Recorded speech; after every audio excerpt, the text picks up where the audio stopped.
Hola, saludos a todos. Hoy vengo a hablarles de uno de los temas más recurrentes y a la vez más controvertidos de quienes seguimos todo este tema de las conspiraciones, ¿no? Y se trata de los famosos protocolos de los sabios de Sion.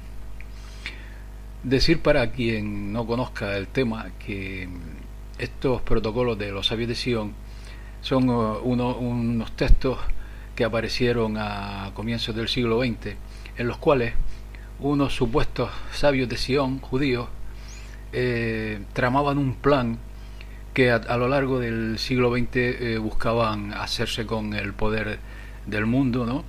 De una manera un tanto, de una manera tremenda, ¿no? Por ejemplo, endeudando a países y personas, o habla de darles el bienestar para hacerlos confiables y luego quitárselo, o entretenerles con ocio vacío, minar el núcleo familiar, presentarles a sus partidos, a los partidos de estos supuestos sionistas, a los partidos políticos, y darles sensación de democracia, provocar enfrentamientos, hacer de los jóvenes seres vacíos, proporcionándole toda clase de divertimentos y de la sociedad en general, ¿no? En fin, un largo etcétera de temas que bueno, lo curioso de todo este tema es que si analizamos lo ocurrido durante el siglo XX, pues se han cumplido a la perfección, ¿no?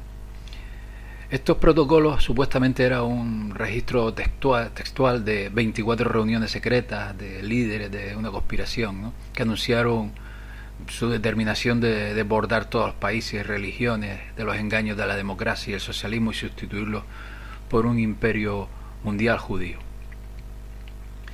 Decir que fueron publicados por el sacerdote y escritor ruso Sergei Nilus, que era un esoterista y que se autoproclamaba místico.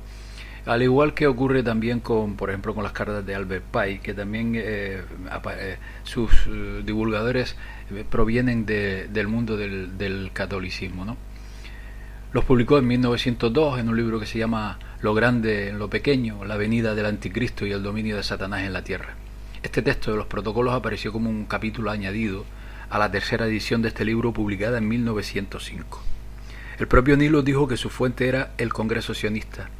Pero claro, es que este congreso, a mí me resulta este tema un tanto absurdo, porque el congreso sionista no es que se celebrara en secreto y más o menos fue abierto a gran parte del público. Entonces veo que aquí al tal Sergei Nilus le prepararon una trampa para aprovechar sus creencias ultracatólicas para divulgar algo en defensa del catolicismo, ¿no? Más tarde, Víctor Mansden los tradujo al inglés en 1921 con el título de The Protocols of the Learned Elders of Sion, los protocolos de los sabios de Sion. Se divulgó por toda Europa y más tarde en Estados Unidos. Sirvieron de excusa para ir contra los judíos, pues al zar de Rusia, al fascismo y al nazismo, ¿no?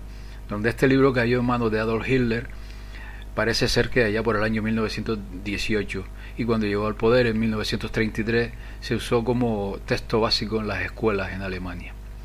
Luego sus ideas fueron tomadas por el padre jesuita Steinfeld, quien escribió el libro titulado y famoso Mein Kampf, mi lucha, y luego fue firmado por Hitler. Según Alberto Rivera, un ex jesuita, uno de los pocos jesuitas que han logrado salir de esta orden, jesuita canario, que abandonó la orden y fue envenenado en 1997. Según este ex jesuita, antes de la Primera Guerra Mundial, una poderosa fuerza de judíos ricos maniobraba para recuperar Jerusalén, ¿no? Y debido a que ellos estaban bloqueando los intentos del Vaticano para apoderarse de Jerusalén, decidieron elaborar un plan para destruir a los judíos en Europa. Los jesuitas, según Alberto Rivera, ordenaron a ciertos judíos leales al Papa que escribieran un documento llamado Protocolos de Sion. Cuando fuera publicado, los europeos se pondrían furiosos, y así ocurrió, ¿no? Según el escritor Richard Evans, este libro fue compilado entre 1872 y 1895 por uno o varios autores y publicado a comienzos de la primera década del siglo XX. Evans indica además que este libro pudo contener elementos de la obra escrita por el jesuita Abbé Barruel. Otros estudiosos, como el profesor de historia Norman Cook, indicaron que este mito de la conspiración mundial de los judíos, en la que se basó el libro de los protocolos de Sion, se remonta en el pasado a la obra del jesuita Abbé Barruel. Algunos investigadores de la época, como Leo Leman, sostienen que aunque fueron publicados por primera vez en Rusia en 1903, los protocolos se originaron de Francia y estaba prevista su aparición en ocasión del derrocamiento del gobierno judeo-masónico de la República Francesa. Pero el descubrimiento del gran fraude de Leo Taxil, que ya tratamos en otro vídeo en este canal, un curioso personaje que aparece primero como masón, escribiendo libros donde mezcla la masonería con ritos satánicos y orgías sexuales, y que posteriormente se convierte al catolicismo, se cobija, aunque con reservas por parte de estos, ¿no?, bajo el amparo jesuita, lo que resulta finalmente en un gran desprestigio para estos y para el propio Taxil. Pero debemos fijarnos en los antecedentes que ya se escribieron de estos protocolos, ¿no? Y un libro editado en 1865 titulado Diálogos entre Maquiavelo y Montesquieu, donde se narra imaginarios diálogos encaminados hacia el despotismo de Napoleón, y que ya en su prólogo dejaba bien patente que estos diálogos eran aplicables a cualquier gobierno. Estos diálogos entre Maquiavelo y Montesquieu guardan muchísima similitud con varios aspectos de estos protocolos de los sabios de Sion, ¿no? Otro libro, publicado 100 años antes de la publicación de los protocolos de Sion, a finales de allá por el 1890 y tantos, titulado Los secretos de los ancianos de Bourg-Fontaine, que estaba enfilado claramente contra los janseístas, que era un movimiento francés católico declarado enemigo casualmente de los jesuitas, ¿no? Este libro es escrito como consecuencia de estas divergencias entre jesuitas y calvinistas católicos, ¿no?, donde unos creían en la soberanía de Dios, en la justificación de la fe, en muchas doctrinas bíblicas, y por esta razón los jesuitas los odiaban. Sospecho que los odiaban y obtuvieron ulteriormente incluso una bula papal en su contra. La analogía entre las dos falsificaciones es evidente, es perfecta, ¿no? Una agrupación secreta en el bosque de Bourg-Fontaine, el plan de los conspiradores para eliminar el papado e instaurar la tolerancia religiosa entre todas las naciones, ¿no? El pretendido complot contra el trono y el altar, el establecimiento de un gobierno mundial en oposición a la Iglesia Católica. Pero yo considero que el plagio es irrelevante, ¿no? Porque para analizar todo esto hay que averiguar a quiénes perjudica y a quiénes benefician, ¿no? El daño inculcado tras la divulgación de estos protocolos. Y los dañados no son otros que los judíos, ¿no? Y los beneficiados no son otras que la Iglesia Católica, que sale reforzada como víctima, ¿no?, en su eterna necesidad de existir. Y es aquí donde fijamos la atención en que, siendo cierto que el contenido de los secretos de los ancianos de Bourg-Fontaine, que el contenido del primer Congreso Sionista de 1898 y el contenido de los protocolos de los sabios de Sion de 1905 guardan mucha similitud con los diálogos entre Maquiavelo y Montesquieu de 1865, es este último un libro cuya autoría es la clave, ¿no? Porque solo un poder inmenso es capaz de describir con tanta antelación todo lo acontecido durante el siguiente siglo XX, ¿no?, hasta nuestros días. Entonces conviene también añadir como ejemplos de la manera de actuar de estos sujetos que pocos años antes del hundimiento del Titanic, por poner un ejemplo, cuyas sospechas apuntan a la orden de los jesuitas, donde fallecieron magnates contrarios a la creación de la Reserva Federal de los Estados Unidos, se publicaba una novela titulada Futility, que describía a la perfección lo ocurrido años después en el siniestro del Titanic, ¿no? Otro asunto similar ocurrió cuando la Revolución Francesa, donde se publicaba el libro Memorias para servir a la historia del jacobinismo, cuyo autor era Agustín Burruel, donde dejaba patente, ¿no?, para la historia la culpa de la masonería y en última instancia de los judíos de ser los autores de aquel acontecimiento histórico.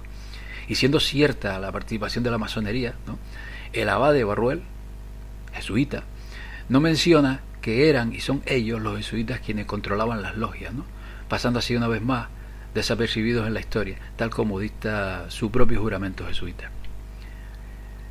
También vemos algo similar en las inexistentes cartas entre Pike y Mazzini, que ya tratamos en un vídeo en este canal, donde logramos acercarnos, no puedo decir demostrar, pero sí acercarnos a la realidad de que estas cartas no existieron y que fue otro bulo más lanzado que luego se cumplió, y esto es lo que hay que entender, pero que deja escrito en la memoria y en la historia que la culpa de lo que después se cumplió fue de la masonería y nunca de los que están detrás de la masonería.